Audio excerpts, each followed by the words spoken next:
Hello students, welcome to Mittal sir biology. Mittal sir हैं तो विश्वास है। वॉइस क्लियरली ऑडिबल है और स्क्रीन क्लियरली विजिबल है, तो एक बार यस सर लिख दीजिए। अपने आगे प्रोसीड करते हैं। आज का जो अपना लेक्चर है उसके अंदर कंप्लीट इस चैप्टर को अपने करेंगे, जिसमें न्यूक्लियस एंड माइक्रोबॉडीज, ये दो टॉपिक आपके रिमेनिंग रहते थे। काफ़ी दिन से आपकी क्लासेस नहीं हो पाई बिकॉज ऑफ हेल्थ इश्यूज। अब आपकी क्लासेस कंटिन्यूशन के अंदर रहेगी। इसके अंदर अभी जो आज अपने पढ़ने वाले हैं न्यूक्लियस द कंट्रोलर, पूरा कंप्लीट डिटेल के अंदर अच्छे से पढ़ने वाले हैं। इसमें न्यूक्लियस की स्ट्रक्चर को अपने डिकोड करेंगे, प्लस उसके साथ में क्रोमोसोम की स्ट्रक्चर को भी समझना आपके लिए उतना ही इंपॉर्टेंट है, क्योंकि लास्ट में जो इसके अंदर टॉपिक दिया हुआ है जिसमें 3 पॉइंट्स आपको दिए हुए हैं। क्रोमोसोम की स्ट्रक्चर जनरल आपको पता हो, सेकंड पॉइंट उसके अंदर मिलने वाले सेंट्रोमियर की पोजीशन के बिहाफ पे आप उनके टाइप्स को डिफाइन करते हो वो, और थर्ड जो इंपॉर्टेंट पॉइंट है उसके अंदर मिलने वाला सैटेलाइट, जो सैटेलाइट डीएनए होता है, या फिर आप ये बोल सकते हो कि सैटेलाइट क्रोमोसोम्स के अंदर जो सेकेंडरी कंस्ट्रक्शन मिलता है उसके बारे में। ये 3 पॉइंट्स आपको अच्छे से क्रिस्टल क्लियर होने चाहिए, जिसको अपने इन डिटेल लेकर के जाएंगे। क्या है देखें आप, एनसीईआरटी के अकॉर्डिंग ही अपने प्रोसीड करने वाले हैं। देखिए इधर आपका टॉपिक है nucleus. According to your NCERT,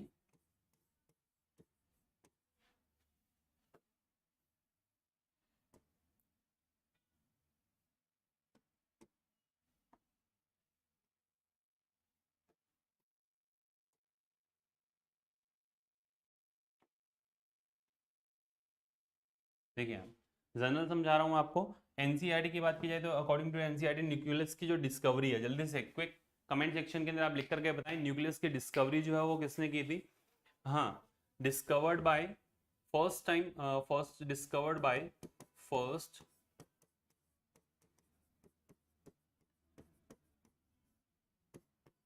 discovered by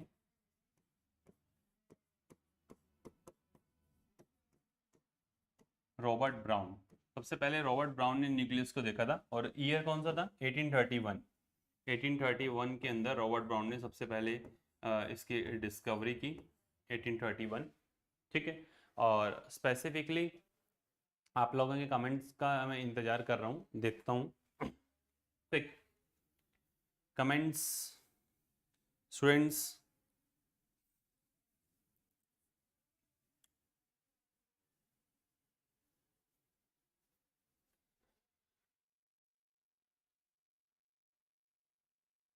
जाग रहे हैं आप सभी? मुझे ऐसा लग रहा है कि आप सभी ये सो रहे हैं। कमेंट्स मुझे देखने को नहीं मिल रहे हैं आप लोगों के। मैंने आपसे पूछा था कि सबसे पहले डिस्कवर किसने किया, रॉबर्ट ब्राउन ने 1831 के अंदर। बेसिक डाई से स्ट्रेन कर करके इसको देखा गया। बेसिक डाई किससे, बेसिक डाई, बेसिक डाई क्या थी, क्रोमेटिन। उसके बाद बेसिक डाई से स्ट्रेन करके देखा गया, और बेसिक डाई के बाद में बोला क्या गया, क्रोमेटिन। क्रोमेटिन जो नाम दिया गया था वो किसके थ्रू दिया गया था, क्रोमेटिन जो वर्ड दिया गया था वो फ्लेमिंग, फ्लेमिंग के थ्रू दिया गया था ना, क्रोमेटिन। ध्यान रखना, इंपॉर्टेंट है। एनसीईआरटी के अंदर आपको दिया हुआ है प्रॉपरली, हर एक वर्ड आपको अच्छे से क्रिस्टल क्लियर है, बिल्कुल सही निहारेगा। नेक्स्ट अब आ जाइए, इसके बाद अपने बात करते हैं न्यूक्लियस को फर्स्ट डिस्कवर रॉबर्ट ब्राउन ने किया। बेसिक डाइसेस को स्ट्रेन करके आप देख सकते हो। अपने जो न्यूक्लियस की स्टडी कर रहे हैं, जो न्यूक्लियस अपने पढ़ रहे हैं, आपको भी पता है कि न्यूक्लियस की स्टडी सिर्फ और सिर्फ इंटरफेज के अंदर, अगर मैं न्यूक्लियर मेम्ब्रेन कुछ बोलता हूँ तो इंटरफेज के अंदर ये आपको देखने को मिलता है। जनरली अगर बात की जाए, जनरली अगर बात की जाए सेल साइकिल की, इधर देखिए आप, अगर मैं बात करता हूँ सेल साइकिल की, सेल साइकिल, तो सेल साइकिल के अंदर 2 मेजर फेजेस रहती हैं। काफ़ी सारे स्टूडेंट्स परेशान रहते हैं कि सर जो यहाँ पे डेटा आपने बोल रहे हैं वो अपनी किस स्टेज का, कहाँ से अपने बात कर रहे हैं। तो सेल साइकिल के अंदर जब एक सेल डिवाइड करता है, पूरा उसका लाइफ स्पेन सेल साइकिल जो आपको देखने को मिलता है उसमें 2 स्टेजेस रहती हैं। एक मेजर जो आपको देखने को मिलेगा वो होता है इंटरफेज, एक होता है इसके अंदर इंटरफेज, और सेकंड जो आपको देखने को मिलता है वो होता है एम फेज। ठीक है, एम फेज और इंटरफेज के अंदर, एम फेज और इंटरफेज के अंदर आपको न्यूक्लियस कहाँ विजिबल होगा। अगर मैं बोल रहा हूँ कि पूरा एक साइकिल मैंने बनाया है, ऐसा मैंने एक साइकिल बनाया, इस साइकिल के अंदर ये मैंने ये आपको एम फेज देखने को मिला, ये क्या है, एम फेज आपको देखने को मिला। इसके बाद में ये G1 S और ये क्या है Z2। ठीक है, ये तीनों स्टेजेस, यहाँ पे आपको न्यूक्लियस देखने को मिलेगा, इस स्टेज के अंदर आपको न्यूक्लियस देखने को मिलेगा, यहाँ पे आपको न्यूक्लियस देखने को मिलेगा, इस स्टेज के अंदर आपको न्यूक्लियस देखने को नहीं मिलेगा। तो ये जो तीनों आपको सब स्टेजेस देखने को मिल रही हैं, G1, S और G2, ये किसका है? ये है इंटरफेज का। ये किसका है? ये तीनों आपको किसको डिफाइन करके जाती है? इंटरफेज को डिफाइन करके जाती है। कहने का सेंस ये है कि इंटरफेस स्टेज के अंदर आपको जो जेनेटिक मटेरियल देखने को मिलता है वो लूज फॉर्म में होता है। यहाँ पर दो अलग अलग जगह डिफाइन किया हुआ है कि जो भी मटेरियल आपको न्यूक्लियस के अंदर देखने को मिल रहा है, अगर मैं न्यूक्लियस के अंदर इस समय मटेरियल की बात करूं, न्यूक्लियस वर्ड बोला मैंने जैसे ही मैंने बोला न्यूक्लियस वर्ड, अगर न्यूक्लियस के अंदर लूज फॉर्म है तो न्यूक्लियस आपको कवर देखने को मिलेगा। लूज फॉर्म जेनेटिक मटेरियल का नहीं है तो वो आप न्यूक्लियस वर्ड यूज ही नहीं करेंगे। क्या, क्यों, बता देता हूं। जैसे ही आप एम फेज के अंदर पहुंचते हो, एम फेज के अंदर यहाँ पे प्रोफेज में क्रोमोसोम्स क्या होना स्टार्ट होते हैं? कंडेंस होना, मतलब जो जेनेटिक मटेरियल है वो कंडेंस होना स्टार्ट होगा तो क्रोमोसोमल फॉर्म आपको देखने को मिलेगी।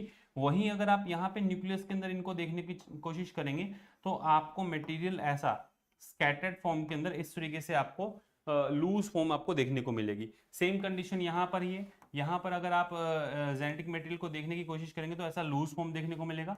सेम कंडीशन आपको यहाँ पे देखने को मिलेगी, जेनेटिक मटेरियल को देखोगे तो ऐसा लूज फॉर्म देखने को मिलेगा। कहने का सेंस ये है कि जब आप न्यूक्लियस वर्ड यूज करते हो, इट मींस वो समझाया है कि जेनेटिक मटेरियल आपको लूज फॉर्म में देखने को मिलेगा। कहीं कहीं ये डेंस फॉर्म को देखने को मिल सकती है, बट कंडेंस फॉर्म नहीं होगी। कंप्लीट कंडेंसेशन आपको देखने को नहीं मिलता है इस फॉर्म के अंदर। वहीं अगर अपने बात करते हैं यहाँ पर कि जो एम फेज है, तो यहाँ पे आपको इसका कंडेंस फॉर्म, कौन सा फॉर्म है? ये जो फॉर्म आपको देखने को मिल रहा है, ये कैसा फॉर्म है? ये इसका कंडेंस फॉर्म है।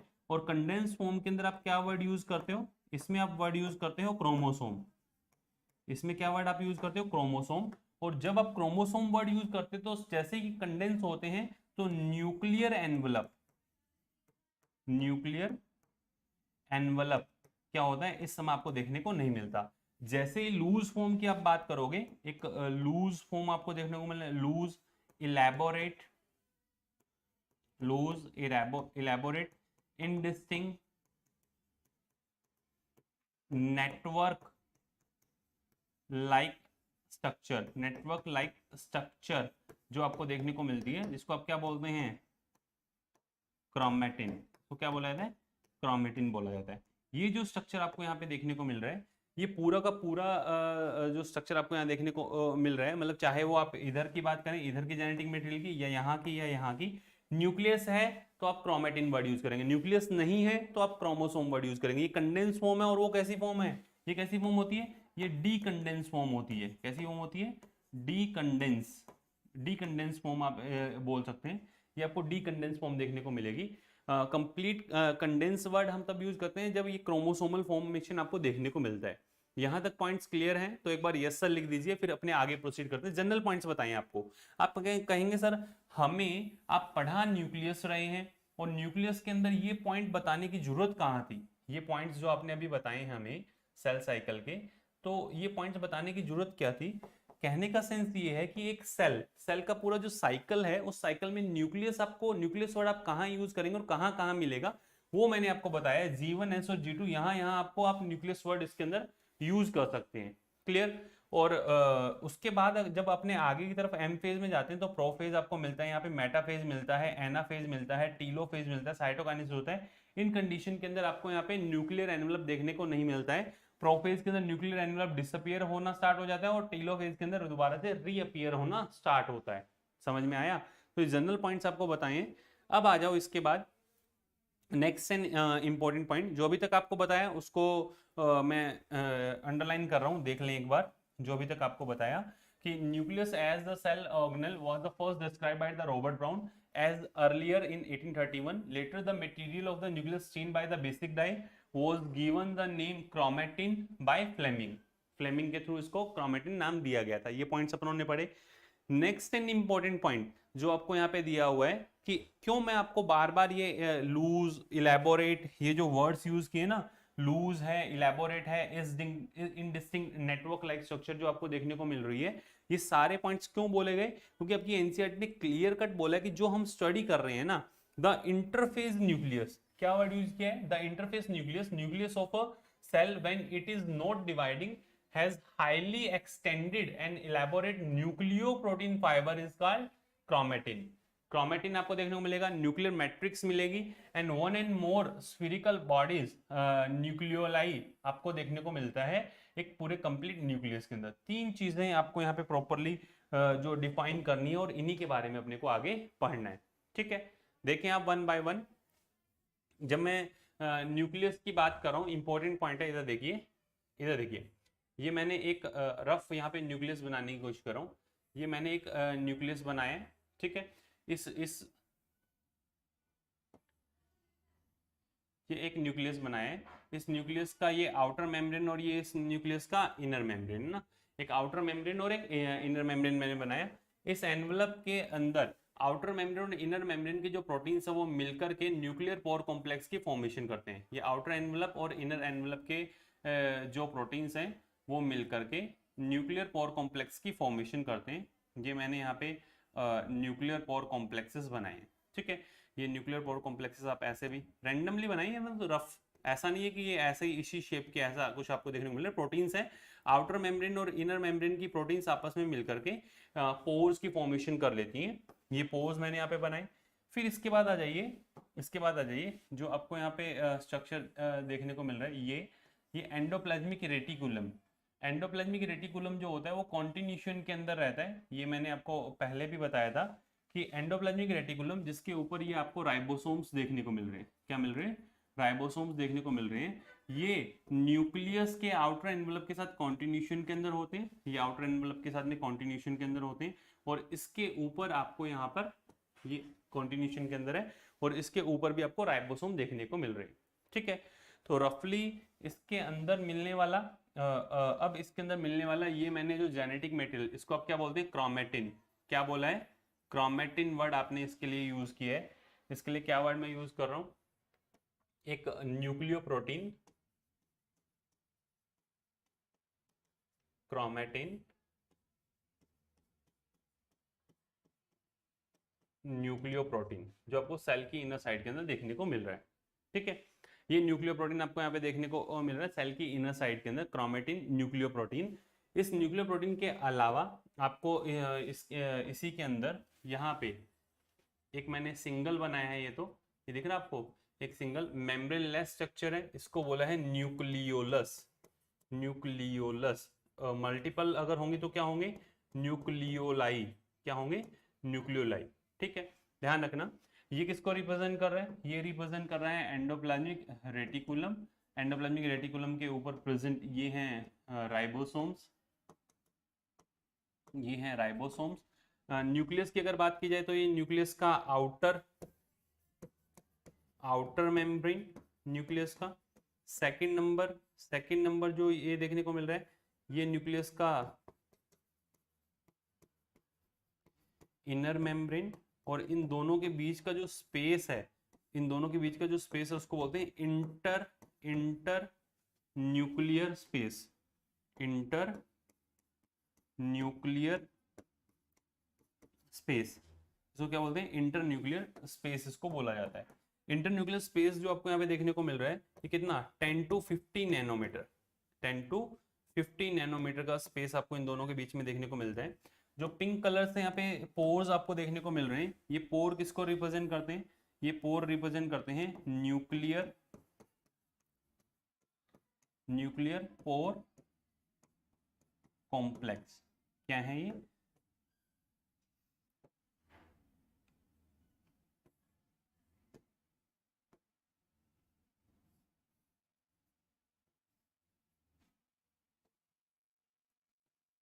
एनपीसी। और ये एनपीसी आउटर और इनर मेम्ब्रेन की जो प्रोटीन्स हैं उनसे मिलकर के बने होते हैं। इनका वर्क क्या होता है? इनका मेन वर्क है, एनपीसी का मेन वर्क है exchange of protein and RNA, protein and RNA in between cytoplasm and nucleoplasm और साइटोप्लाज्म के बीच में प्रोटीन्स एंड एमआरएनए, जो आरएनए है, एमआरएनए, इनका एक्सचेंज आपको इन्हीं पोर्स के थ्रू देखने को मिलता है। रफली एक न्यूक्लियस की स्ट्रक्चर बनाइए, पूरे न्यूक्लियस के अंदर क्रोमेटिन, न्यूक्लियो प्रोटीन मैंने बोला, न्यूक्लियोलस, न्यूक्लियोलाई आपको देखने को मिलता है, आउटर मेम्ब्रेन, इनर मेम्ब्रेन, इनके बीच का स्पेस 10 to 50 नैनोमीटर आपको स्पेस देखने को मिल रहा है। इसके अलावा आपको इसकी इनर साइड के अंदर न्यूक्लियर मैट्रिक्स क्या मिलेगा, न्यूक्लियर मैट्रिक्स। ये किसको रिप्रेजेंट कर रहा है, ये रिप्रेजेंट कर रहा है न्यूक्लियर मैट्रिक्स। क्या मिलेगा, न्यूक्लियर मैट्रिक्स। ये सारे पॉइंट्स आपको क्रिस्टल क्लियर होने चाहिए regarding to the nucleus. General point आपको बताइए, न्यूक्लियस की अगर बात की जाए तो क्रोमेटिन सेकंड नंबर आपको, क्रोमेटिन, न्यूक्लियर मैट्रिक्स आपको देखने को मिलेगा, न्यूक्लियोलाई आपको देखने को मिलता है। ये जनरल पॉइंट्स हैं। इलेक्ट्रॉन माइक्रोस्कोपिक स्टडी आप इसकी स्टडी करते हैं तो electron microscopic has revealed that the nuclear envelope which consists of two parallel membranes, a space between the 10 to 50 nanometer perinuclear space forms a barrier between the material present inside the nucleus that of the cytoplasm। इन दोनों के बीच में barrier की ये formation करता है। अब the outer क्या लिखा हुआ है, the outer membrane usually remains continuous with the endoplasmic reticulum and also bears the ribosome on it. जो आउटर मेम्ब्रेन है वो एंडोप्लाज्मिक रेटिकुलम में कॉन्टिन्यूशन में, और इस पे आपको राइबोसोम्स देखने को मिल रहे हैं। क्लियर कट सारे पॉइंट्स आपको समझ में आ रहे होंगे। अब आ जाइए, ये इलेक्ट्रॉन माइक्रोस्कोपिक इसका व्यू आपको बताया हुआ है। ये न्यूक्लियोप्लाज्म, न्यूक्लियोलस, बीच में डेंस स्ट्रक्चर जो आपको देखने को मिल रहा है। यहाँ पे माइन्यूट प्रॉपरली आपको विजिबल नहीं है। न्यूक्लियर पोर आपको देखने को मिल रहे हैं, और आउटर जो मेम्ब्रेन है, ये जो आपको मेम्ब्रेन देखने को मिल रहा है, ये किसको रिप्रेजेंट कर रहा है, जो पेरिफेरी है वो न्यूक्लियर मेम्ब्रेन को रिप्रेजेंट कर रही है। ठीक है, अब आ जाओ एनसीईआरटी के अंदर आपको एनपीसी जो न्यूक्लियर पोर्स दिए हुए हैं, जो मैंने अभी आपको बताया कि न्यूक्लियर पोर भाई, ये एक न्यूक्लियस है, इस न्यूक्लियस की आउटर मेम्ब्रेन और ये न्यूक्लियस की इनर मेम्ब्रेन, न्यूक्लियस की ये न्यूक्लियस का आपको इनर मेम्ब्रेन और ये आपको इसका आउटर मेम्ब्रेन देखने को मिल रहा है। इन दोनों के बीच में जगह जगह आपको पोर्स देखने को मिलते हैं। इन दोनों के बीच में जगह जगह आपको पोर्स देखने को मिलते हैं। ऐसे पोर्स आपको देखने को मिलेंगे ना, ऐसे पोर्स, ये पोर्स आपको यहाँ पे कॉन्टिन्यूशन के अंदर देखने को मिल रहे हैं। ये पोर्स क्या करते हैं, इस यहाँ पे बने हुए जो आरएनए है, उस आरएनए को यहाँ से न्यूक्लियस के अंदर ले जाने, और बाहर बने हुए जो प्रोटीन्स हैं, उन प्रोटीन्स को इन पोर्स के थ्रू अंदर लाने का काम करते हैं। तो एक्सचेंज हो रहा है, प्रोटीन्स और आरएनए का जो एक्सचेंज है वो चलता रहता है कॉन्टिन्यूशन के अंदर। ध्यान रख लेना, यहाँ पे मैं क्या बोल रहा हूँ, exchange of RNA and protein, exchange of RNA and proteins आपको यहाँ पे देखने को मिलेगा कॉन्टिन्यूशन के अंदर। ठीक है, नंबर ऑफ प्लेसेस जो एनसीईआरटी लिखती है, देखिए, at a number of places the nuclear envelope is interrupted by the minute pore which are formed by the fusion of the two membranes. These nuclear pore are the passages through which movement of the RNA and protein takes place in the both direction between the nucleus and cytoplasm. Normally there are only one nucleus are present. Various number of nuclei are also frequently observed. Can you recollect the name of the organism that have more than one nucleus पर cell? Paramecium के अंदर ही आपको 2 nucleus देखने को मिल जाएंगे। काफी सारे organisms हैं। Some mature cells even lack nucleus like erythrocyte. Erythrocyte के अंदर आप देखें तो न्यूक्लियस के अलावा नंबर ऑफ मटेरियल भी आपको देखने को नहीं मिलता है। नंबर ऑफ मटेरियल भी इसमें absent, number of other cell organelles भी एब्सेंट होते हैं। Erythrocyte of many mammals and sieve tube cells of the vascular plants. Would you consider these cells are living? Yes, ये सेल्स लिविंग है क्योंकि इनके अंदर मेटाबॉलिज्म आपको देखने को मिलता है। लिविंग होने का जो कंडीशन है उसमें न्यूक्लियस का प्रेजेंट होना ये कोई कंडीशन नहीं है। लिविंग होने की कंडीशन है कि उसमें मेटाबॉलिज्म होना चाहिए, कॉन्शियसनेस होनी चाहिए, वो सब आपको देखने को मिलती है। सेल्स जो होती है वो रिस्पॉन्ड करती है एक्सटर्नल स्टिमुलाई को लेकर के। तो जो सेल्स जिनमें न्यूक्लियस एब्सेंट होता है, सेल्स जिनमें न्यूक्लियस क्या होगा, एब्सेंट होता है, कौन कौन सी सेल्स हैं बेटा? एक है erythrocyte and second number sieve tube element,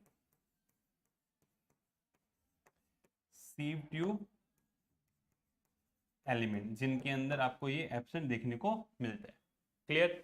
उसके न्यूक्लियस एब्सेंट आपको देखने को मिलेगा। यहाँ पे आपको ये क्रोमेटिन मटेरियल देखने को मिल रहा है, इसको अपने क्या बोलते हैं, लूज जो फॉर्म में आपको देखने को मिलेगा वो क्या होगा, क्रोमेटिन।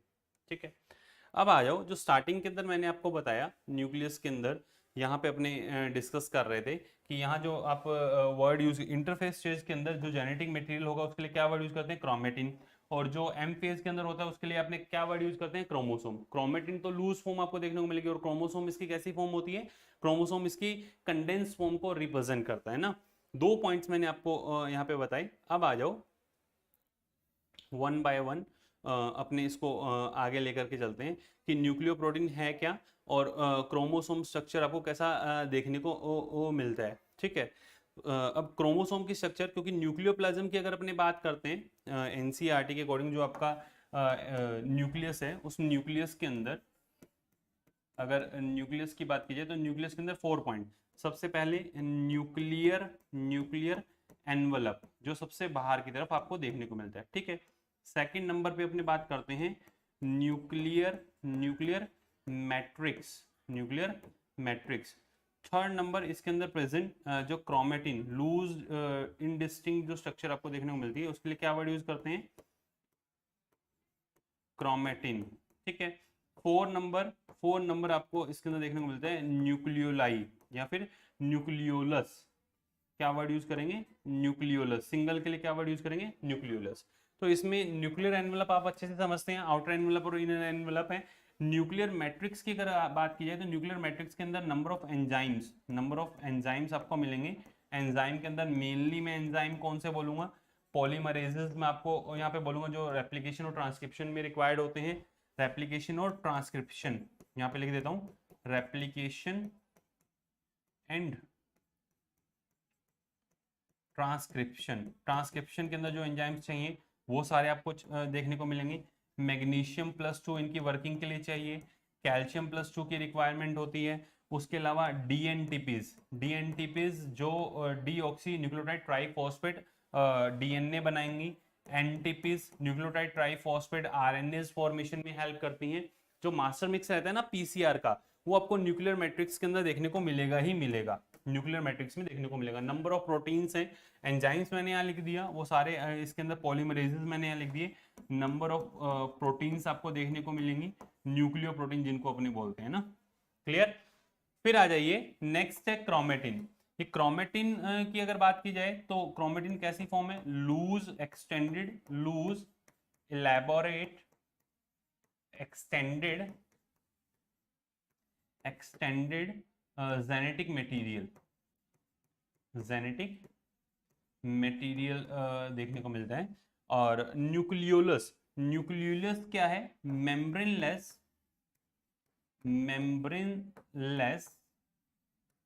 Dense site.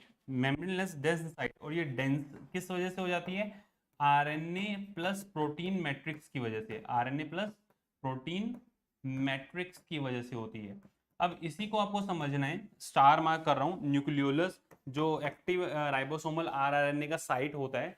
इन पॉइंट्स को आपको अच्छे से समझना है, डिकोड करना है। एक एक पॉइंट जो मैं यहाँ पे बता रहा हूँ, ये सारे पॉइंट जो लास्ट में मैंने यहाँ लिखे, क्रोमेटिन, न्यूक्लियोलस, इनके बारे में कब क्लियरिटी आपको आएगी, जब मैं क्रोमोसोम की स्ट्रक्चर आपको बना करके बताऊंगा। इधर देखिए आप क्या है, जनरल पॉइंट अगर अपने देखें, भाई जो क्रोमेटिन है, ये फाइबर जो मैंने बनाया है, ये 2 नैनोमीटर का फाइबर आपको देखने को मिल रहा है। ये कितने नैनोमीटर का है, एक 2 नैनोमीटर का एक फाइबर देखने को मिल रहा है। इनके बीच का डायमीटर कितना है, 2 नैनोमीटर या फिर 20 एंगस्ट्रॉम। क्या है, 20 एंगस्ट्रॉम और 2 नैनोमीटर। ठीक है, 2 नैनोमीटर से इनकी जो रैपिंग स्टार्ट होती है, ये एक क्रोमेटिन फाइबर है, सबसे लूज फॉर्म जो अपने बोलते हैं ना, जिसमें रेप्लिकेशन और ट्रांसक्रिप्शन, इसके इस फॉर्म के अंदर आप रेप्लिकेशन भी करवा सकते हैं, इस फॉर्म के अंदर आप रेप्लिकेशन प्रोसेस करवा सकते हैं, डीएनए से डीएनए बना सकते हैं। इस फॉर्म के अंदर आप ट्रांसक्रिप्शन करवा सकते हैं, डीएनए से आप आरएनए बनवा सकते हैं। ठीक है, बट इसके बाद जैसे इनकी रैपिंग होना स्टार्ट होती है, ये मैंने एक हिस्टोन प्रोटीन बनाया है, इस हिस्टोन प्रोटीन पे आकर के, ये जो हिस्टोन प्रोटीन आपको यहाँ पे देखने को मिल रहा है, इस हिस्टोन प्रोटीन पे आकर के जैसे ही ये जो थ्रेड आपको देखने को मिलता है, ये इस पे रैपिंग कर रहा है, ये यहाँ से रैपिंग कर रहा है, ये रैपिंग कर करके यहाँ से निकल रहा है।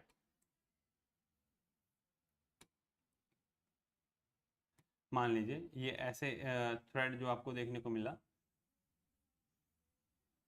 रैपिंग जो आपको देखने को मिल रही है, अब ये 2 नैनोमीटर से कितने नैनोमीटर पे आ गए, 11 to 12 नैनोमीटर। ये कितने नैनोमीटर पे आ गए, 12 नैनोमीटर पे आ गए। 12 नैनोमीटर पे आने के बाद में इससे आगे फिर से आपको ऐसा हिस्टोन का एक ऑक्टामर, हिस्टोन ऑक्टामर अब अरेंज होकर के इसके सोलेनॉइड मॉडल पे जाते हैं। ये सोलेनॉइड हिस्टोन ऑक्टामर इस तरीके से अरेंज होते हैं, अरेंज होकर के आगे सोलेनॉइड अरेंज होकर के ऐसा एक 30 नैनोमीटर का, 30 नैनोमीटर का दिख रही है। क्या आप मुझे खुद बताएं, ये जो स्ट्रक्चर आपको देखने को मिल रही है, यहाँ से इसके बाद ये ऐसा, फिर ये ऐसा, फिर ये आपको ऐसा देखने को मिल रहा है, ऐसा ऐसा स्ट्रक्चर जो आपको देखने को मिल रहा है, ये रैपिंग इस पे सिंगल सिंगल टाइम, इतना जो आपको इसके अंदर रैपिंग देखने को मिल रही है, ये कितने नैनोमीटर पे पहुंच चुके हैं, अपने 30 नैनोमीटर पे पहुंच चुके हैं। कहने का सेंस ये है कि अभी तक जो मैं यहाँ बोल रहा था, ये भी क्रोमेटिन है, क्रोमेटिन आपको देखने को मिल रहा है, ये भी क्रोमेटिन आपको देखने को मिल रहा है। ये क्या है, ये भी क्रोमेटिन फाइबर आपको देखने को मिलता है। ये 12 नैनोमीटर वाले को अपने बोलते हैं न्यूक्लियोसोम, न्यूक्लियोसोम, ठीक है। जो क्रोमेटिन आपको यहाँ देखने को मिल रहा है, ये जो रैपिंग आपको देखने को मिलती है, इस क्रोमेटिन को बोलते हैं हेटेरोक्रोमेटिन। क्या बोलते हैं, हेटेरोक्रोमेटिन। आप इस पे रेप्लिकेशन और ट्रांसक्रिप्शन नहीं करवा सकते हो। इन दोनों प्रोसेसेस को अगर आप इस पे बोलना चाहें कि ये दोनों प्रोसेसेस हम यहाँ पे करवा लेंगे, इस फॉर्म के अंदर ना आप रेप्लिकेशन करवा सकते हैं ना ट्रांसक्रिप्शन करवा सकते। ये जो फॉर्म है इसको बोलते हैं यूक्रोमेटिन, यूक्रोमेटिन, जो ट्रांसक्रिप्शनली एक्टिव होती है और रेप्लिकेशन आप इस पे, रेप्लिकेशन भी इस पे करवा सकते हैं। ये जनरल पॉइंट्स आपको बताएं जो अभी आपको समझ में आ रहे होंगे। इस 30 नैनोमीटर के बाद में, 30 नैनोमीटर के बाद में ये जाएगा 300 नैनोमीटर पे जाएगा कंडेंसेशन में। 300 नैनोमीटर से ये 700 नैनोमीटर पे जाएगा, इसको आप बोलते हैं क्रोमेटेड। क्या बोलते हैं, क्रोमेटेड। और 700 नैनोमीटर से फिर फर्दर ये दो क्रोमेटेड मिलकर के 1400 नैनोमीटर तक कंडेंस होते हैं, जिसको आप बोलते हो क्रोमोसोम। क्या बोलते हो, क्रोमोसोम। अभी ये जो आपको देखने को मिलता है ये ऐसा होगा, और जो 1400 नैनोमीटर पे मिलेगा वो आपको ऐसा देखने को मिलेगा। क्लियर। ये सिंगल जो आपको इसके अंदर 1400 नैनोमीटर के अंदर जो इतना इतना पार्ट आपको देखने को मिल रहा है ना, ये जो पार्ट आपको देखने को मिल रहा है, इतना इतना पार्ट, इतना इतना पार्ट क्या है, एक क्रोमेटेड है। क्या है, एक क्रोमेटेड आपको देखने को मिल रहा है।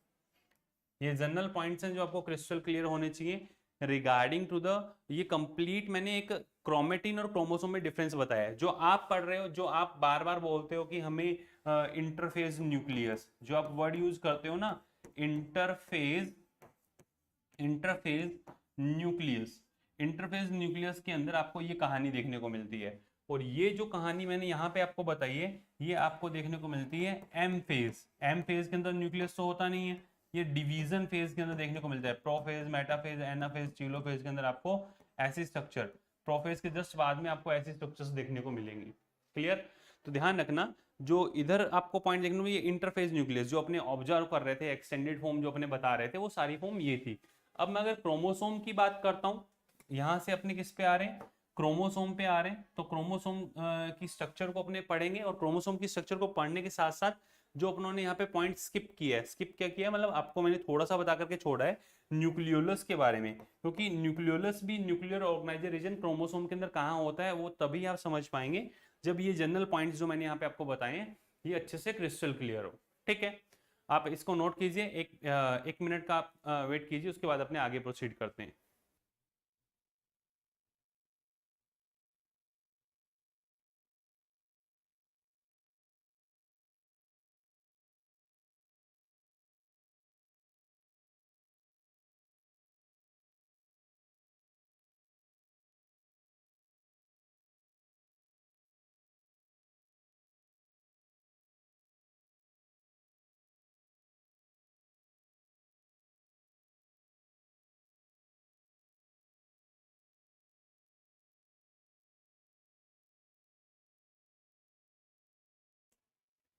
आई थिंक नोट कर लिया होगा आप लोगों ने। ठीक है, अब अपने आगे प्रोसीड करते हैं। देखें आप, ये सारे पॉइंट्स आपको क्लियर हुए। अब क्रोमोसोम की स्ट्रक्चर को देखो। क्रोमोसोम की स्ट्रक्चर जिस स्टूडेंट को समझ में आई, काफी सारे जनरल पॉइंट्स उसके क्लियर हो जाएंगे न्यूक्लियोलस के रिस्पेक्ट में भी और क्रोमेटिन एंड क्रोमोसोम को लेकर के भी। यहां तक अगर मैं बात करता हूँ क्रोमेटिन और क्रोमोसोम का मटेरियल, आपसे कोई पूछे भी क्रोमेटिन में क्या होता है, क्रोमोसोम में क्या होता है, तो क्रोमेटिन में क्या क्या आता है वो मैं आपको यहाँ पे लिख के बता देता हूँ ना। क्रोमेटिन, क्रोमेटिन और क्रोमोसोम, ये लो यहाँ लिखते हैं ना। दो चीजें होती है, एक होता है कुछ कुछ, एक होता है सब कुछ। एक होता है सब कुछ, बीका जी की 2 नमकीन आती है मार्केट के अंदर। एक आता है भाई, ये आधे से ज्यादा जनता बस इसी के अंदर परेशान होती है। कुछ कुछ का मीनिंग पता क्या है? कुछ कुछ का मीनिंग है न्यूक्लिक एसिड। इसका मीनिंग क्या है? Nucleic acid. इसका मीन है न्यूक्लिक एसिड, न्यूक्लिक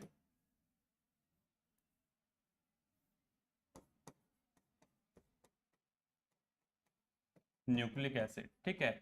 और इसका मीनिंग क्या है? इसका मीनिंग है क्रोमेटिन। अब क्रोमेटिन क्रोमोसोम एक ही बात है। अब इसके अंदर क्या क्या आपको मिलेगा? डीएनए मिलेगा, आपको आरएनए देखने को मिलेगा, हिस्टोन प्रोटीन्स देखने को मिलेंगे। हिस्टोन प्रोटीन, हिस्टोन प्रोटीन जो G1 S और G2, सॉरी हिस्टोन प्रोटीन जो एस स्टेज के अंदर, एस फेज के अंदर सिंथेसाइज होती है, इंटरफेज की एस फेज में सिंथेसाइज होती है। और उसके अलावा होती है नॉन हिस्टोन प्रोटीन। क्या होती है? नॉन हिस्टोन प्रोटीन आपको देखने को मिलती है।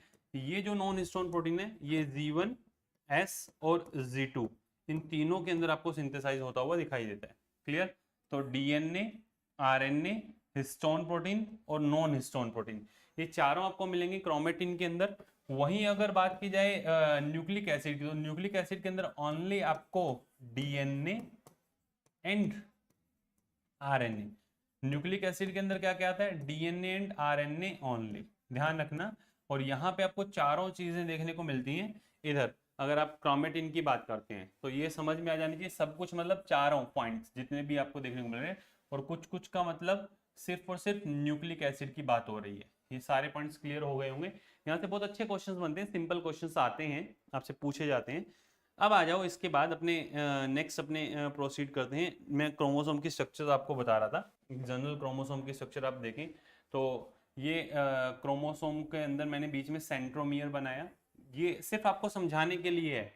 एक्चुअल स्ट्रक्चर क्रोमोसोम का अगर अपने डिकोड करते हैं ना, एक्चुअल स्ट्रक्चर क्रोमोसोम का जो डिकोड करते हैं वो आपको ऐसा देखने को मिलता ही नहीं है। जो मैंने यहाँ पे सेंट्रोमियर आपको अलग से बना करके बताया, ऐसा कोई सेंट्रोमियर जैसा होता नहीं है। इसी के थ्रेड बाहर की तरफ निकले हुए रहते हैं, ये सेंट्रोमियर जो सेंट्रोमियर की फॉर्मेशन करते हैं।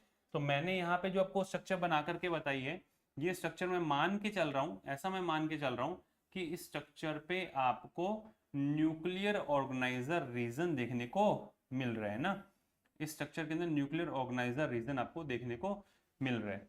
ये जो रफ स्ट्रक्चर मैंने यहाँ बनाई है, अगर आप ढंग से देखें, मैंने यहाँ पे एक कंस्ट्रक्शन और शो की है ना।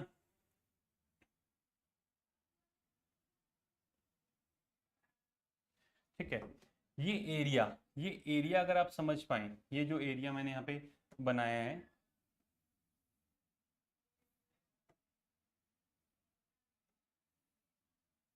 ये इतना इतना पार्ट अगर आप समझ पाए, ये जो एरिया मैंने यहाँ पे रिमार्क किया है ना,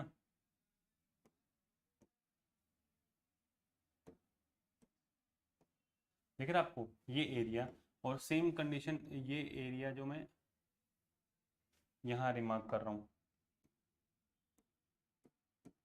ये एरिया, ये किसको रिप्रेजेंट करता है? यहाँ पे, यहाँ पे, यहाँ पे ये जो बीच में थ्रेड आपको देखने को मिल रहे हैं, ये थ्रेड जो ये थ्रेड है, ये एक्चुअल के अंदर आपका जेनेटिक मटेरियल डीएनए है। क्या है? डीएनए। सिंगल थ्रेड के लिए मैं वर्ड यूज करता हूँ क्रोमोनीमेटा, क्रोमोनीमेटा। ठीक है, ऐसे आपके पास में कितने हैं? 2। ये कॉन्टिन्यूशन के अंदर है, कोई ब्लॉक कट नहीं है। 2 आपको देखने को मिलते हैं। इसके लिए क्या वर्ड यूज करते हैं? ये दोनों के लिए अगर अपने वर्ड यूज करें, इसके लिए क्या वर्ड यूज करते हैं? क्रोमोनीमा। क्या वर्ड यूज करते हैं? क्रोमोनीमा। ठीक है, सेंट्रो इनके अंदर क्रोमोमियर्स मिलते हैं, वो आपको नहीं पढ़ने, उतने डिटेल आपको क्रोमोमियर के अंदर नहीं जाना है।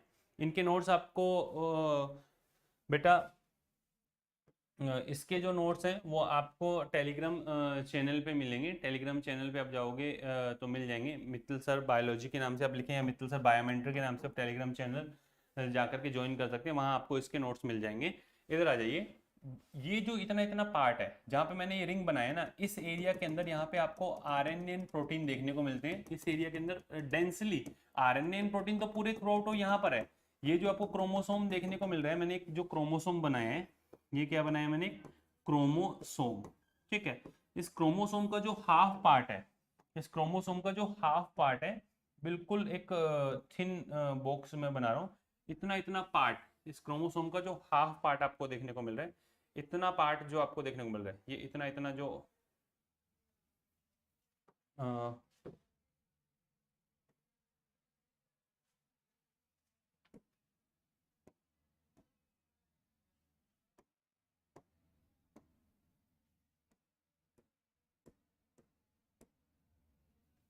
अगर आप देखें, ये जो हाफ पार्ट मैंने रिमार्क किया है ना, इसी की बात कर रहा हूँ बेटा। इतना इतना जो ये हाफ पार्ट यहाँ पे आपको देखने को मिल रहा है, ये जो पार्ट है, इतना इतना जो हाफ पार्ट आपको देखने को मिला, ये रिप्रेजेंट करता है क्रोमेटिड को। ये रिप्रेजेंट करता है एक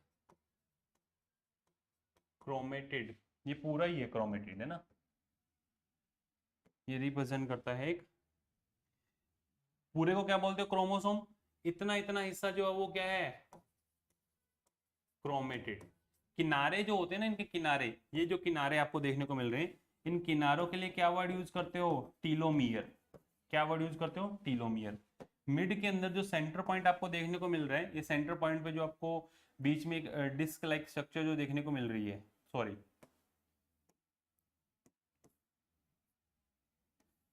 ये जो रिंग मैंने यहाँ पे बनाया, इसको फिल कर देते हैं। जो मिड के अंदर आपको रिंग देखने को मिल रहा है, इस रिंग को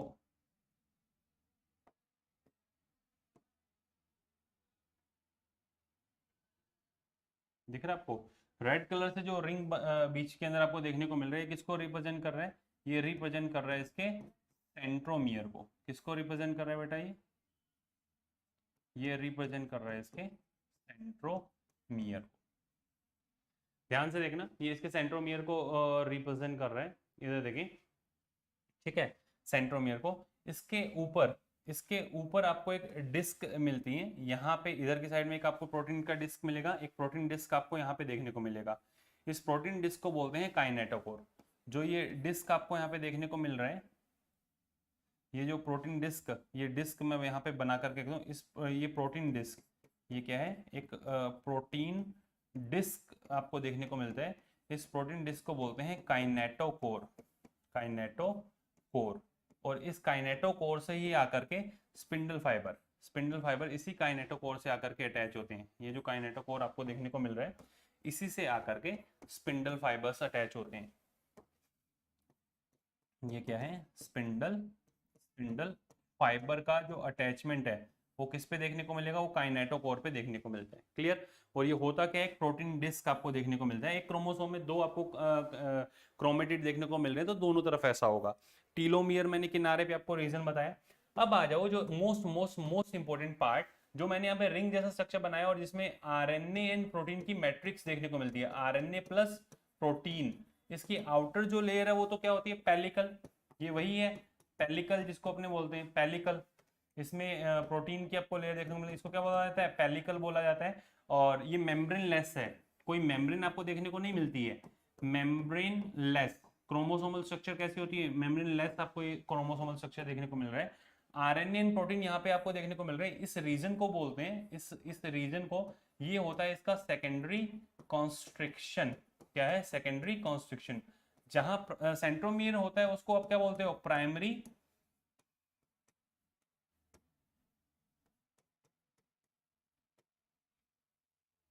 प्राइमरी कॉन्स्ट्रिक्शन। ऊपर आपको सेकेंडरी कॉन्स्ट्रिक्शन देखने को मिल रहा है। ये जो सेकेंडरी कंस्ट्रक्शन वाला रीजन है, इसको बोलते हैं nucleolar organiser region. Nucleolar organiser region इसको बोला जाता है। इसकी फुल फॉर्म होगी NOR। क्या है इसकी फुल फॉर्म, NOR आपको देखने को मतलब NOR इसकी शॉर्ट फॉर्म आपको देखने को मिलती है, न्यूक्लियर ऑर्गेनाइजर रीजन। इसके बाहर जो भी पार्ट आपको इसका देखने को मिल रहा है, इतना इतना जो पार्ट आपको देखने को मिलता है, इसको बोलते हैं सैटेलाइट। क्या बोलते हैं? सैटेलाइट। ठीक है। इसके अंदर जो डीएनए आपको देखने को मिलता है, इस पार्ट में जो डीएनए आपको देखने को मिलेगा, इस पार्ट के अंदर जो डीएनए देखने को मिलेगा वो होता है सैटेलाइट डीएनए। सैटेलाइट डीएनए, इसको सैटेलाइट डीएनए बोलते हैं इस पार्ट के अंदर। ध्यान से देख लेना, जिस क्रोमोसोम के अंदर सैटेलाइट प्रेजेंट होते हैं उस क्रोमोसोम का नाम फिर क्या हो जाएगा? Satellite chromosome. Satellite chromosome. आधे से ज्यादा जनता परेशान होती है कि न्यूक्लियोलस क्या है। न्यूक्लियोलस कोई नई चीज अलग से नहीं है। जो ये सेकेंडरी कंस्ट्रक्शन देखने को मिल रहा है, एनओआर रीजन देखने को मिल रहा है, यही रीजन किसकी फॉर्मेशन करता है? यही रीजन आपको जो डेंसली पार्ट आपको यहाँ देखने को मिल रहा है, इसी रीजन को अपने क्या, ये किसकी फॉर्मेशन करता है? इसी को बोलते हैं न्यूक्लियोलस। क्या बोला जाता है? न्यूक्लियोलस। मल्टीपल क्या होंगे? न्यूक्लियोलाई। न्यूक्लियोलाई। और इनका नंबर वेरी करता है, number very very in number, very in number, number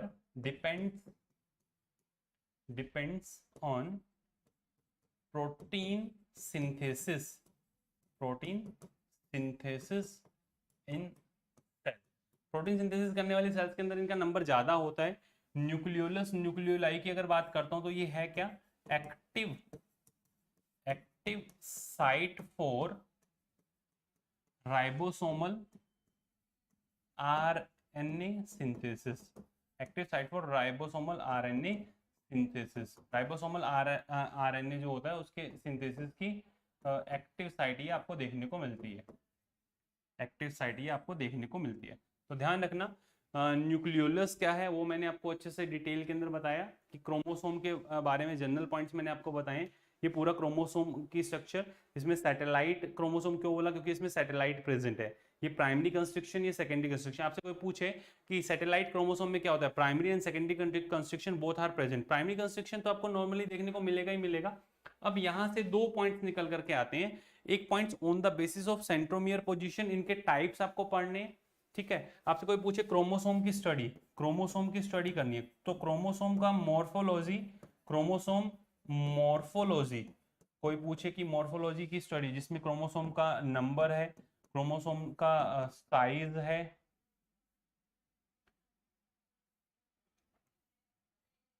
chromosome का नंबर, क्रोमोसोम का साइज क्या होगा, क्रोमोसोम का नंबर क्या होगा, ये स्टडी अगर आपको करनी है, ये क्रोमोसोम का नंबर साइज ये स्टडी करनी है तो इसकी metaphase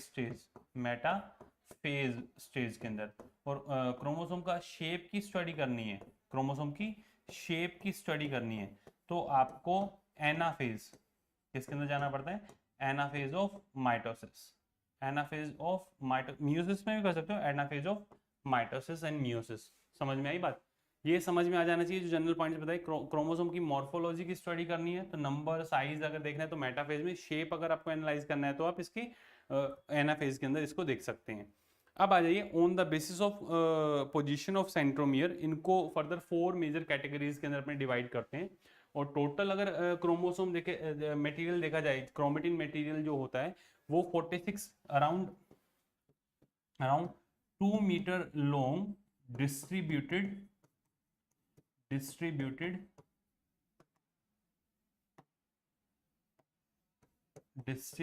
in 46 chromosome. Around 2 metre long ये आपको देखने को मिलता है और 46 क्रोमोसोम के अंदर ये डिस्ट्रीब्यूटेड रहता है प्रॉपरली अगर देखा जाए तो। जनरल पॉइंट्स आपको बताएं क्रोमोसोम की स्ट्रक्चर को लेकर के। अब आ जाओ इसको अपने, अब आपको ये पॉइंट समझ में आएंगे जो लिखे हुए हैं सारे के सारे। इधर देखिए, न्यूक्लियोलस क्या है? The nuclear matrix or the nucleoplasm contains nucleolus and the chromatin. The nucleoli is spherical structure present in the nucleoplasm. The content of the nucleus continues with the rest of the nucleoplasm. As it is not a membrane-bound structure, it is the site for the active ribosomal RNA synthesis. Larger and more numerous nucleoli are present. In the cell actively carrying the protein synthesis, larger और more number, ये दोनों चीजें आपको अच्छे से ध्यान रखने, very in number and size, number and size, ये दोनों पॉइंट्स आपको ध्यान में रखने, depends on the protein synthesis in the cell. फिर उसके बाद आ जाइए नेक्स्ट, आपको डिफाइन किया कि you may recall that the interphase nucleus has a loose and indistinct network of the nucleoprotein fibre is called chromatin, but the during different stages of the cell division, cells show structured chromosome in place of nucleus। आपको दिख रहा है in place of nucleus, nucleus की जगह, क्यों? क्योंकि मैंने अभी आपको बताया कि पहले न्यूक्लियस आपको देखने को मिलता है, इसमें क्या होता है, क्रोमेटिन मटेरियल। यहां से अगर आगे की तरफ जाते हो तो ये क्रोमेटिन मटेरियल आपको क्रोमोसोम के अंदर, क्रोमेटिन मटेरियल किसमें देखने को मिल रहा है, क्रोमोसोम, और क्रोमोसोम को क्या बोला, स्ट्रक्चर्ड, क्या बोला, structured chromosome, structured chromosome in place of nucleus, in place of nucleus, nucleus की जगह आपको क्या देखने को मिलेगा, structured chromosome in place of nucleus.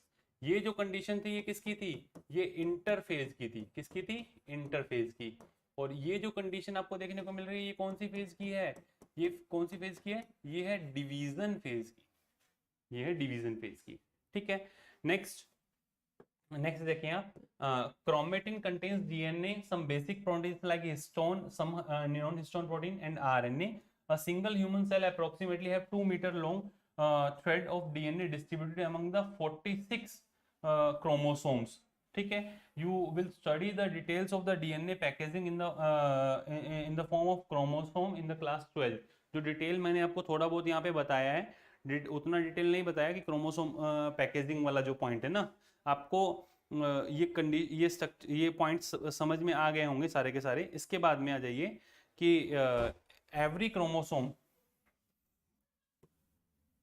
chromosome visible on only in dividing cell essentially has a primary constriction or the centromere on side at which a disc like structure are present is known as kinetochore।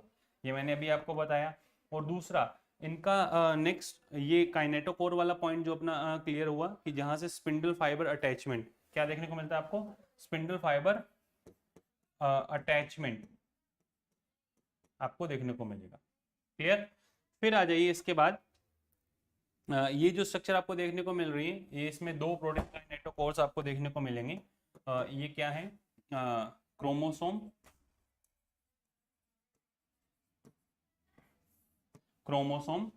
इसमें chromatid कितने हैं, 2 chromatid आपको देखने को मिलते हैं। Centromere कोई आपसे पूछे, सेंट्रोमियर इसमें कितना देखने को मिलता है, 1 सेंट्रोमियर, 2 काइनेटोकोर, 1 सेंट्रोमियर 2 काइनेटोकोर आपको इस स्ट्रक्चर के अंदर देखने को मिल रही है।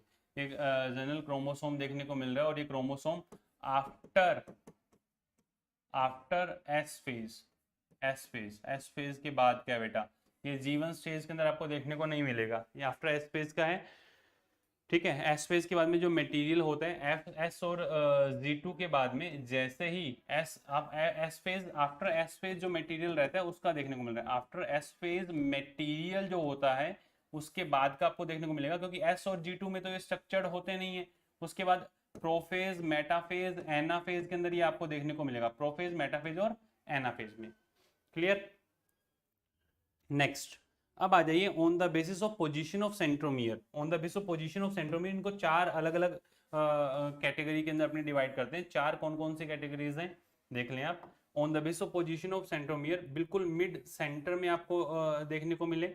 सेकंड नंबर, ये थोड़ा सा आपको एक slightly away from the centre, slightly away from the centre. Third number अगर आप देखें, एक एक्सट्रीमली शॉर्ट आर्म और एक्सट्रीमली लॉन्ग आर्म आपको देखने को मिल रहा है, एक्सट्रीमली शॉर्ट आर्म और एक्सट्रीमली लॉन्ग आर्म। और 4 नंबर बिल्कुल किनारे पे आपको देखने को मिले, टर्मिनल साइड पे। ये 4 आपको देखने को मिलते हैं। फर्स्ट जो होता है वो कैसा होता है, मेटासेंट्रिक, फर्स्ट ये देखने को मिलेगा आपको मेटासेंट्रिक, जिसमें सेंट्रोमियर मिड में आपको देखने को मिलेगा ना, slightly away from mid point, slightly away from mid point.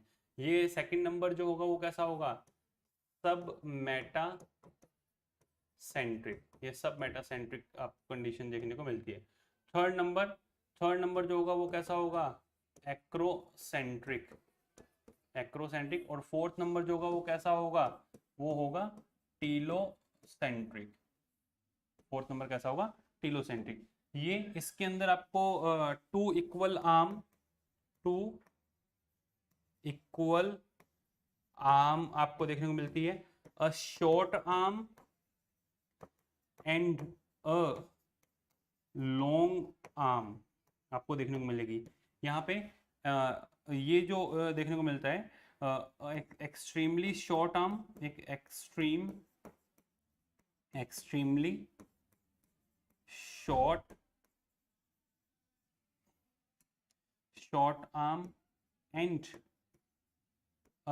Long arm and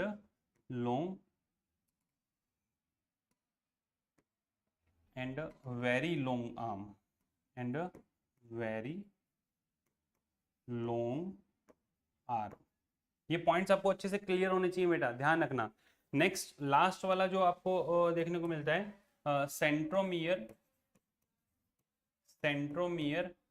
eight terminal point. Centromere आपको कहाँ पे देखने को मिलेगा, टर्मिनल पॉइंट पे देखने को मिलेगा। देखिए आप ये सारे points, centromere holds the two chromatids of the chromosome. Based on the position of the centromere, the chromosome classified into 4 types. Metacentric chromosome has the middle centromere forming the two equal arm of the chromosome. The submetacentric has the centromere slightly away from the middle point of the chromosome, resulting in a shorter arm and a longer arm. In case of acrocentric, the centromere are situated close to the end, forming one extremely short and one very long arm. Whereas telocentric centromere present at the terminal point पे आपको ये देखने को मिलता है।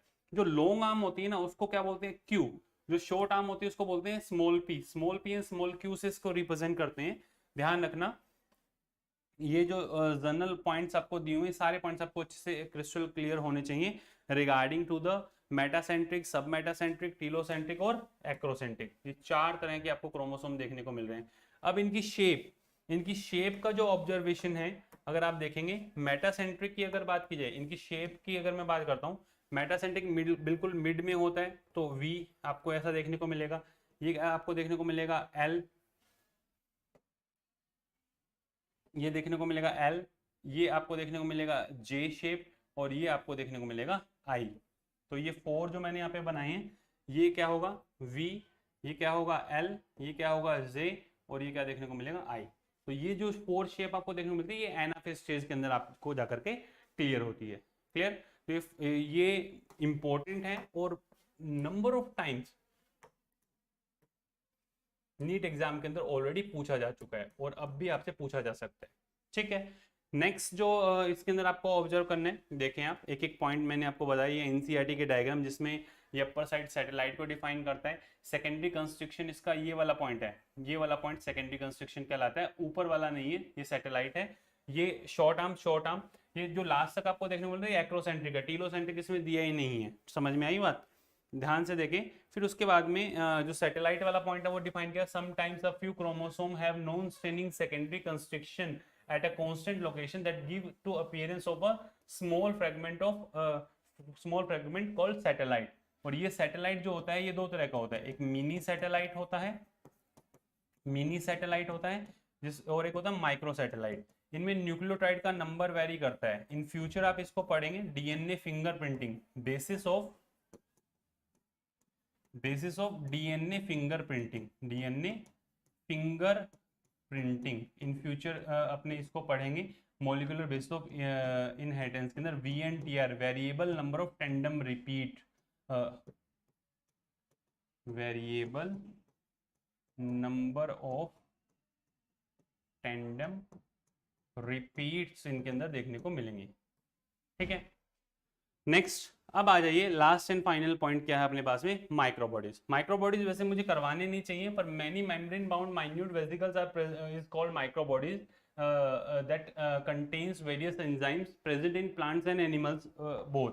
Microbodies की अगर बात की जाए, रफली जितना पॉइंट आपको पता होना चाहिए वही बता रहा हूँ बेटा। Microbodies membrane bound minute vesicles है, प्लांट और एनिमल दोनों के अंदर आपको देखने को मिलेंगे। तीन तरह के आपको मेजरली ये देखने को मिलते हैं। कौन कौन से? जीपीएस, एक है ग्लाइओक्सिसोम, ग्लाइओक्सिसोम। सेकंड नंबर जो आपको देखने को मिलता है परऑक्सिसोम, डायग्राम के अंदर आपको परऑक्सिसोम दिया हुआ है। और थर्ड नंबर आपको देखने को मिलता है स्फीरियोसोम। स्फीरियोसोम को बोला जाता है प्लांट लाइसोसोम, इसको दूसरा नाम भी है plant lysosome. Found in plants only, mainly आपको ये मतलब प्लांट्स ओनली। ये animal cell as well as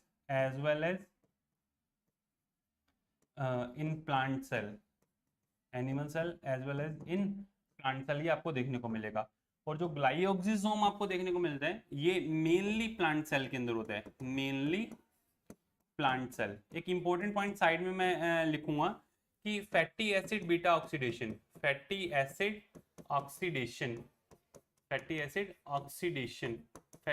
oxidation जो होता है वो लेस देन 16 कार्बन और टिल 16 कार्बन कहाँ पे देखने को मिलता है? माइटोकॉन्ड्रिया में। कहाँ मिलता है? माइटोकॉन्ड्रिया में। Greater than 16 and less than 20 पर ऑक्सीजोम, ये साइड के अंदर मैंने आपको एक एक्स्ट्रा इंफॉर्मेशन दी है। और ग्रेटर देन 20 कार्बन अगर हो तो ग्लाइओक्सिसोम को ऐसे भी लिख सकते हो, आई भी यहाँ पे लिख सकते हो ना। एक अलग से इंपॉर्टेंट इंफॉर्मेशन दी है, बीटा ऑक्सीडेशन या फिर beta oxidation of fatty acid, अलग से इंफॉर्मेशन वो आपको बताए। अब पेरोक्सिसोम जो होता है, पेरोक्सिसोम के अंदर आपको एंजाइम मिलते हैं पेरोक्साइड बनाने के, और कैटालेज उसको वाइप आउट करने के लिए। तो ये बोल सकते हो कि यहाँ पे पेरोक्साइड मेटाबॉलिज्म के अंदर, मेटाबॉलिज्म में दोनों आ गए, एनाबॉलिज्म और कैटाबॉलिज्म। मेटाबॉलिज्म में हेल्प करता है।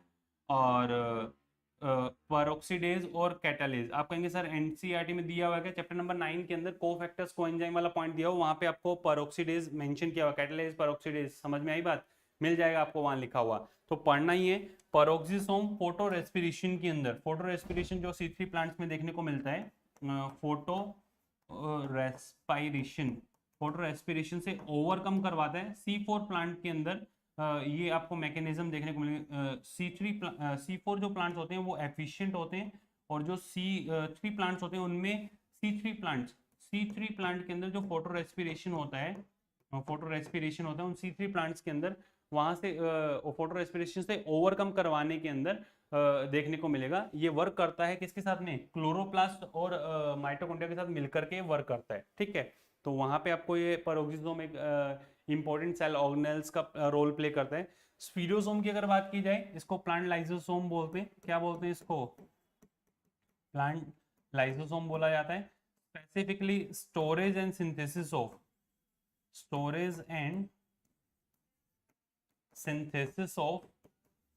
Synthesis of fat.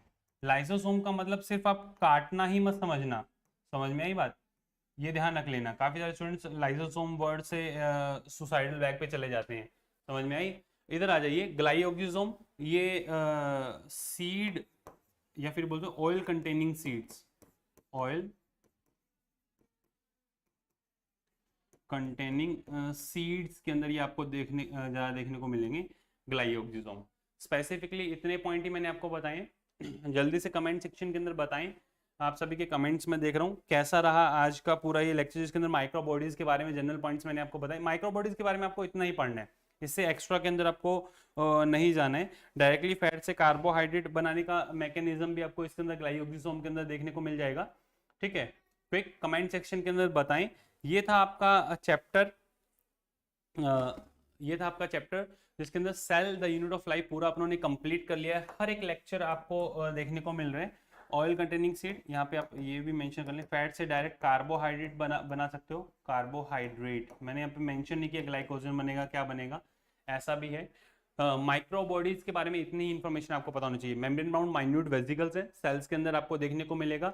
स्पीरोसोम प्लांट्स के अंदर स्पेसिफिकली होता है। ग्लाइकोसोम मेनली प्लांट्स में मिलता है, पेरोक्सोम प्लांट्स और एनिमल्स दोनों में मिलेगा। और इसका जो मेन वर्क है ना, पेरोक्सीडेज और कैटालिसिस एंजाइम इसमें देखने को मिलते हैं। पेरोक्साइड मेटाबॉलिज्म के अंदर ये हेल्प करता है, कैटाबॉलिज्म में भी और एनाबॉलिज्म में भी। ठीक है, तो इंतजार रहेगा आप सभी स्टूडेंट्स का कमेंट सेक्शन के अंदर। कैसा रहा आज का लेक्चर जरूर बताइएगा।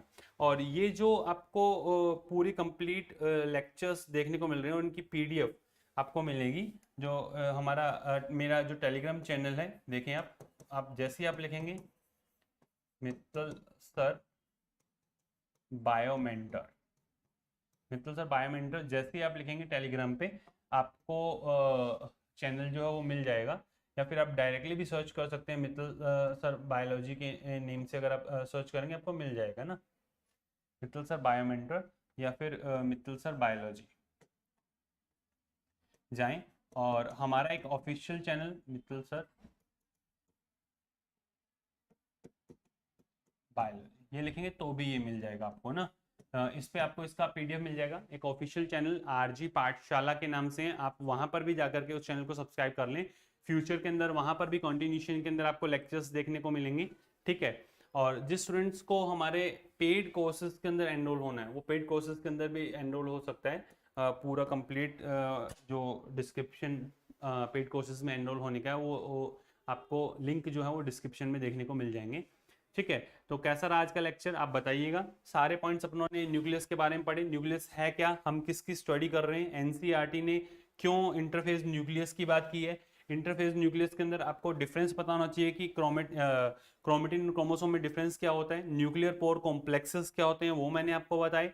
ये न्यूक्लियर मैट्रिक्स के अंदर आपको क्या क्या देखने को मिलेगा, क्रोमेटिन और न्यूक्लियोलस में क्या डिफरेंस है, कैसे रहता है क्रोमेटिन से क्रोमोसोम का पूरा सफर आपको बताया।